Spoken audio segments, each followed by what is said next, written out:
Sri Asaduddin Owaisi ji. Thank you, Chairman, sir. This is in relation to the drug trade, sir. Sir, in 2022, Afghanistan has imposed a stringent ban on opium production, sir. But that ban has led to a grave threat on our eastern border with Myanmar. Now, Myanmar has become the largest opium producer in the world, sir.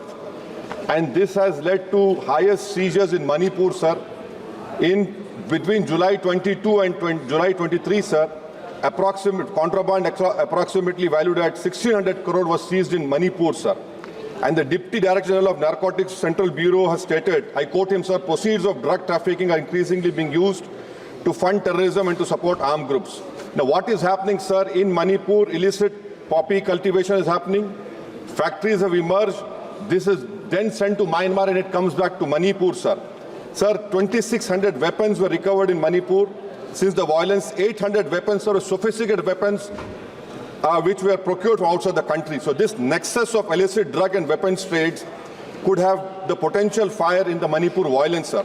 Sir, the modernization of Narcotics Control Bureau, not a single paisa was given this year, sir. Only a meager 5 crores allocated for assistance state duties and narcotic control, sir. And unfortunately, sir, additional SP officer had to resign who had got a gallantry award for seizing drugs. She had given a written affidavit in the Impal High Court that the sitting Chief Minister stopped her because she had seized 28 crore worth of drugs.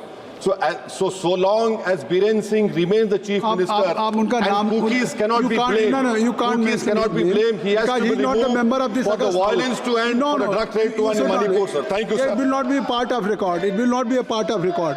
It will not be a part of record. ठीक. श्री गौरव गोगोई जी, श्री गौरव गोगोई जी.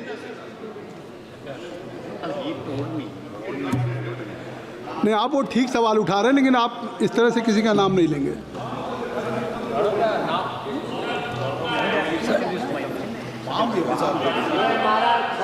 गौरव sir, please खोल लीजिए. Sir, मैं असम में स्वदेशी समुदायों के लाभ हेतु महत्वपूर्ण विधानों के क्रियान्वयन के बारे में. सर, मैं इसलिए उठाऊं क्योंकि 2019 में एक राज्यसभा बिल आया था, जिस बिल में हमारे असम के 6 महत्वपूर्ण समुदायों को जनजाति का दर्जा दिया गया. जब वो बिल राज्यसभा में आया तो असम में लोगों में एक उल्लास का वातावरण, कि उनको लगा कि ये जो बहुत सालों की जो उनकी याचना थी वो आज पूरी होने वाली है. लेकिन अफसोस की बात ये है कि वो बिल अब वहीं पे रह गया. उस बिल को सरकार ने क्रियान्वित नहीं किया. चुनाव आ गए और चुनाव के बाद दोबारा वो बिल हमको दोबारा असम के लोगों को दिखाई नहीं दिया. ये वो 6 समुदाय हैं, टाई आहोम, मोरान, मोटाक, कोच राजवंशी, आदिवासी. ये 6 समुदाय आज ये एक साथ है. 6 के 6 आज बोल रहे हैं कि हमको एक साथ होकर हमको जनजाति का दर्जा दीजिए. स्वाभाविक रूप से वे समुदाय जो पहले से ही जनजाति का दर्जा मिल चुका है, उनके मन में शंका है कि अगर ये जनजाति की जो ये तालिका है इसको और बढ़ाई दी जाए तो क्या उनके अधिकारों पर हनन होगा. तो हम हमेशा ऐसी मांग करते हैं कि जो वर्तमान में जो उनको जनजाति का दर्जा मिला हुआ है उनके अधिकारों पर कोई हनन ना हो, लेकिन सरकार एक तरीका निकाले जैसे कि टाई आहोम, मोरान, मोटाक, कोच राजवंशी, चुटिया और हमारे जो टी ट्राइब्स आदिवासी है उनको जनजाति का दर्जा और अधिकार मिले. और उन जनजाति जो समुदाय अभी से जनजाति है उनके पास काउंसिल्स है, 6 scheduled councils है, और ये सिर्फ असम की नहीं. We are aware of the fact that the Indian Railways was established over 170 years ago, and it's not just a mode of transportation. It is a unifying force. It is an equalizer that binds this vast and diverse nation. I think all of us are aware of this. So from connecting the remotest corners of the nation to driving the economic progress, the Indian Railways has been the lifeline of millions of Indians for ages and for generations. I can only say that it has symbolized mobility, opportunity, and national pride. So today we have gathered here to speak about the proposed amendment, the Railways Amendment Bill 2024, presented by the Ministry of Railways.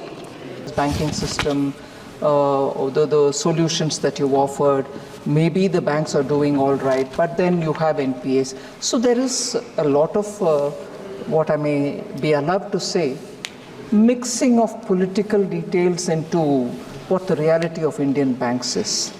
Let me take a sense of confidence with which I would want to say, I'm indeed very happy that India and its banking system is where it is today.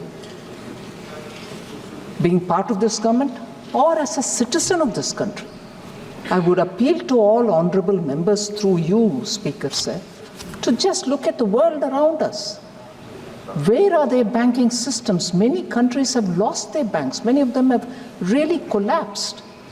And we would think in countries where the regulatory mechanisms are very sound, in such countries too, banks have failed and failed miserably.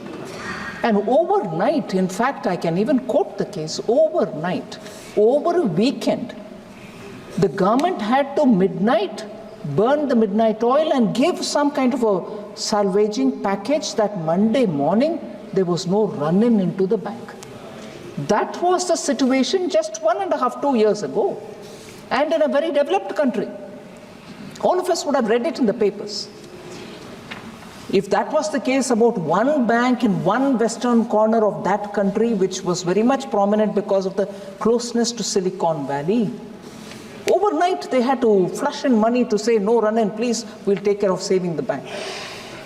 I heard a lot of voice which said, why this happened for Yes Bank and not for PMC?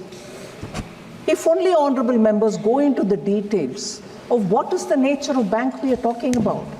Can the treatment be similarly given? So, India's banking sector, irrespective of politics,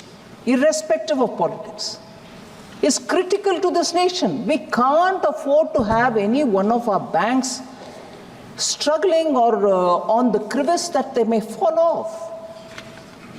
I must credit the RBI and the Ministry of Finance, not because I'm there, but truly. Since 2014, we have been extremely cautious that banks remain stable. And you know the state of affairs when in 2014, Prime Minister Modi had come. My learned friend Sambit Patra and many others also spoke about the 4 R's with which we tried resolving the crisis in the banks. So the intention is to keep our banks safe, stable, healthy, and in the 10 years, you're seeing the outcome, and it is benefiting the economy. So I would appeal through the honorable members that India should take pride in the fact that today the bank